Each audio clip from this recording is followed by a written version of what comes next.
What's up, Rad Fam? As you guys can see by this interesting setup I have going on right now, I was gifted the amazing Christmas gift by my very generous brother, a brand new mic. And this mic, I can't believe I still, like right now, I can't believe I'm talking into this mic and I'm using it to make this video.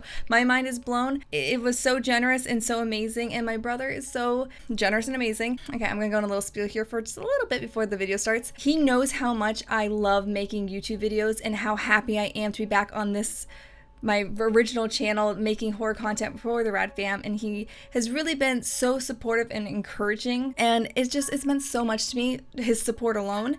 But for him then to go and get me this insane mic, oops, I just hit it. My heart is so filled with love and gratitude for everybody and for him and for the Rad Fam, and just, I'm very, very happy. I already had a great feeling about 2019, but now with this and with you guys, I am so hyped for 2019. It's gonna be a great year for the Rad Fam, and I can't wait to see what we accomplish. And now with this new mic, I'm just so excited even more to be making videos, because this thing is just like butter for your ears. You know what I'm saying? Like, it is beautiful, and I am so grateful. And Charlie's grateful too.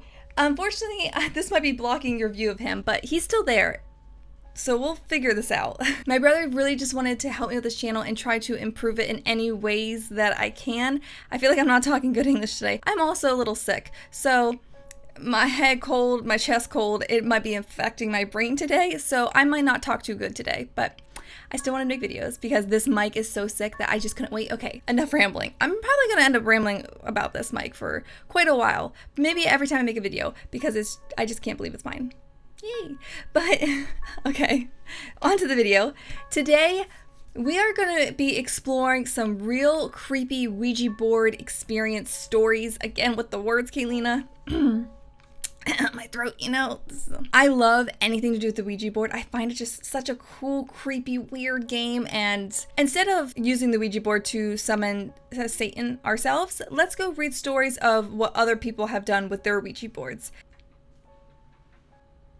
Charlie's making some weird noises in his sleep, so let's get to it. My first mistake was insulting it.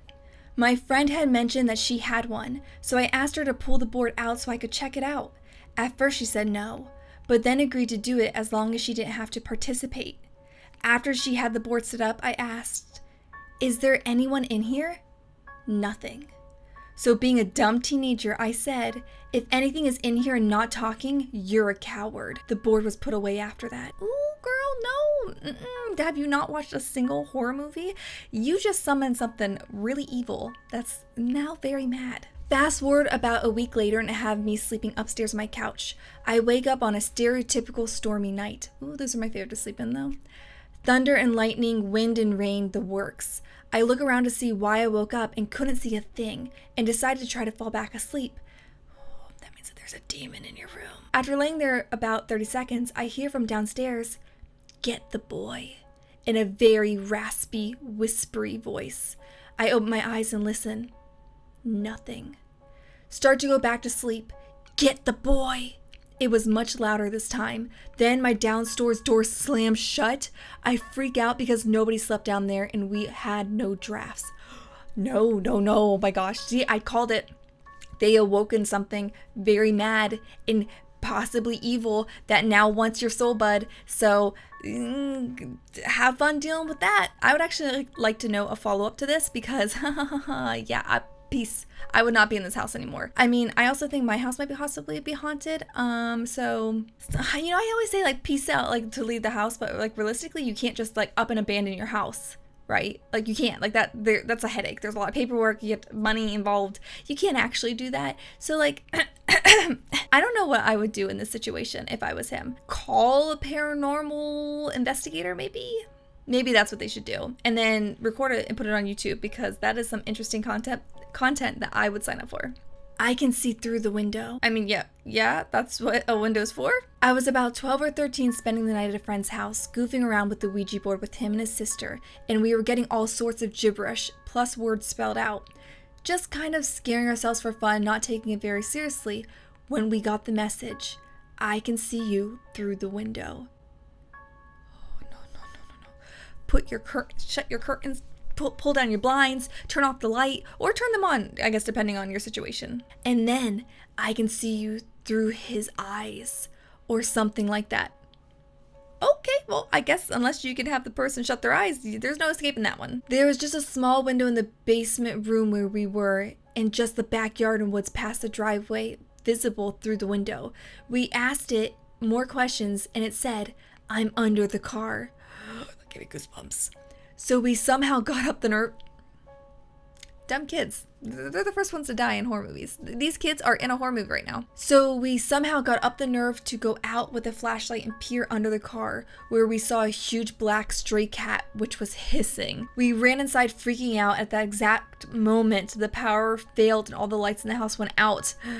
We just about actually pooped ourselves. Yeah, I'm right there with you. Ew. A few minutes later, the power came back and we sat up till dawn that night, scared, and never played with the board again. Yeah, I mean, if I had that experience, I would like to say I am too much of a baby to ever pursue that further. You know, if I had such a horribly scary experience, I'd probably be like, nah, I don't want to keep this door open any longer than I've already, you know, I cracked it. I would rather not to full on open it, you know what I'm saying? But having a YouTube channel based around horror content, I would risk being cursed to make a good content for you guys. So give this video a big thumbs up. And maybe one day I'll do that. Should I do it? I have a Ouija board. It's behind me. It's up there. I can play it again. Our first mistake. My wife and I had some unexplained things going on in the house we were renting. So we got a board so we could try to figure out what we were dealing with. Bad idea. Yeah, bud, every horror movie ever, that's a horrible idea. Have you seen Paranormal Activity? Things did not go well for him after he's played with that board. And yeah, I want to play with the Ouija board. I'm a very confusing person. The board was just a standard plain board. We used it one night to speak with, hopefully, our spirit. What we didn't realize is that Ouija boards open the door for anything to come through and speak. Yeah, but I think it says that on the board, doesn't it? The looking piece flew off the board near the end of our session. We had no real answers to anything. We were speaking with something, but it was very evasive with its answers. Things got worse in the house and we eventually broke our lease and moved. That was probably for the best, honestly. Radios and TVs going on by themselves, water running, etc. After the board, though, things got bad. Voices... That gave me goosebumps. I legitimately just got goosebumps. Voices, moving objects, and my wife saying I got possessed one night, but I can't validate that as I was sleeping. But you should trust your wife. You know, if your wife is like, yo, honey, you were talking in tongues. There was some demon action coming out of that mouth last night. Why would you doubt her? A creepy Christmas greeting. Oh, how on theme. I got a Ouija board for Christmas when I was in the 6th grade. Great Christmas present, huh? That night, I went over to my best friend's house and brought the Ouija board with me. That's how every Ouija board story starts. It's like, oh, I got a Ouija board and my friends were down to play some demonic games. We went up to a room, set it on the floor and asked, is there anyone in the room with us? The planchette spelled out Ruth, which was my grandma's name and her great aunt's name. But my grandma and her great aunt had died that year. Okay, you know, don't fall for it though. Do they fall for it? I have a feeling they fell for it. We threw the board back in the box and were totally freaked out. I brought it home and put it in my closet, but every time I looked at the box, it gave me this horrible, creepy feeling. So I ended up throwing it in the dumpster a couple years later.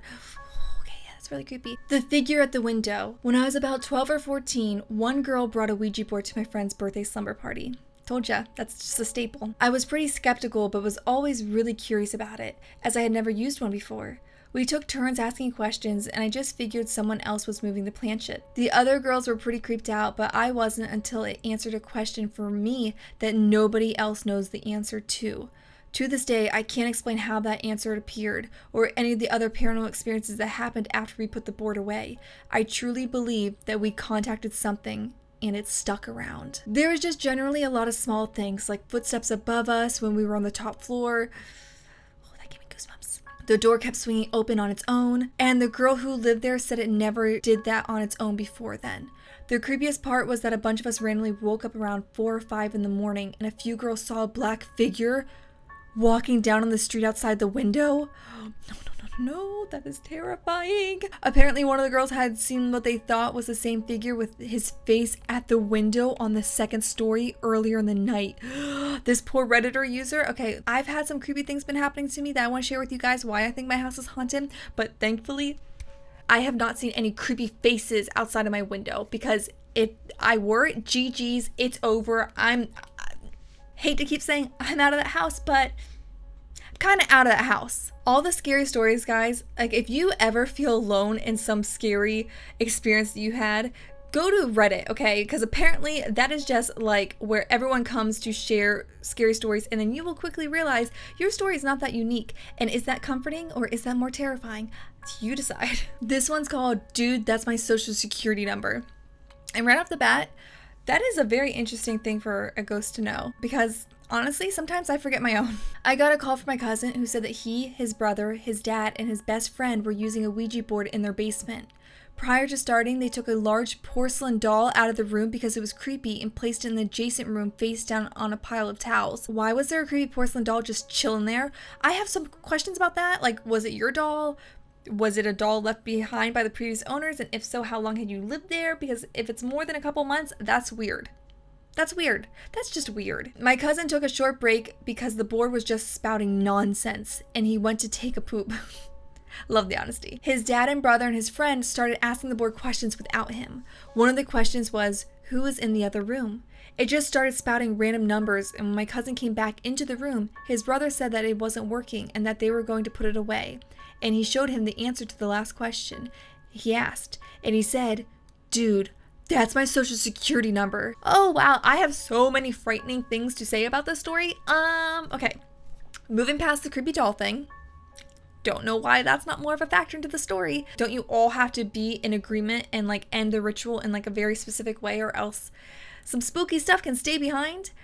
So for him to like just stop and take a poop mid-seance is a little weird to me, because not only is that breaking a very clear rule, I believe in my head it's a rule, I don't know if it actually is on the board. I mean, he must have really had to poop, because how brave do you have to be like, hey guys, I know you guys are trying to contact the dead in this room, but I'm gonna go in the bathroom by myself and just do my business. I would be a little too scared to do my business right then and there in case something scary were to happen in the other room, but hey, maybe he just really had to poop. And then another thing is them saying, oh, it's not working because it's spouting nonsense. Isn't that still working? If the planchette is moving by itself, that's working. That means you've made contact with something, right? Like, how can you just be like, oh, well, I don't understand what this means. It could be in another language. It could be the ghost or whatever it is not quite having a strong enough connection. Maybe it's confused. Maybe it's angry, doesn't want to answer your questions. I just think if the planchette's moving, it's working. Suddenly, my back started to sting. When I was a kid, I played with the Ouija board with my friends. Everyone except me believed in spirits, so I kept asking the board to do more physical things, like tap my shoulder. That is so brave. That is so brave. I would rather, just ask it generic questions. I would not tempt it to come at me. The beast never moved, but suddenly my back started to sting. There were 3 handprints on my back, and they were red and puffy like I'd been slapped. I refused to touch the board ever again. That's probably smart. You don't seem like you have the best personality to be contacting the dead. I think you're just a little too bold and fearless. So yeah, that's probably great, and you really lucked out that that's all you got. The scary shadows. My brother's friend played with one at his house, and all hell broke loose. Like, if you're ever gonna play with a Ouija board, don't do it in your house. Do it in someone else's. Do it in another friend's. Don't bring that thing home with you, just in case. Their family would see pennies and marbles being thrown down the hallway. One day, his mom was doing yard work and saw a dog, and when she called the dog, she said it suddenly had an old man's face. That's terrifying and creepy, and I would be very unsettled because I love dogs, so I can't imagine just petting a dog and being in pure bliss, okay, because dogs have that ability on me. But then it transforming into like a creepy demonic looking creature, that would scar me. Things got so awful they had to call a priest to do an emergency exorcism. Is there ever not an emergency exorcism? Is there ever just like a chill exorcism? That's kind of hard to say. I don't think so. I think they're all emergency exorcisms. To this day, they still see black shadow figures follow them. Oh, that poor family. That poor family because of their dumb kids, friends. The tearful trip. In high school, my best friend and I bought a Ouija board and got it into her car to go to a park to play with it. See, I was thinking in my head, don't do it in your house. Do it at another friend's house. Do it at a park. Do it somewhere else. But I have a feeling this story right here is going to tell us why doing it in a park does not make it any better. After a few minutes, the feeling of absolute dread came over me. It felt like someone I loved had just died. I felt nauseous and had a heavy heart. It was so sudden that it startled me because I had been so pumped. I suddenly couldn't stop bawling, so I turned to my friend and she was crying too. That's very creepy. Without even speaking, we were experiencing the exact same thing.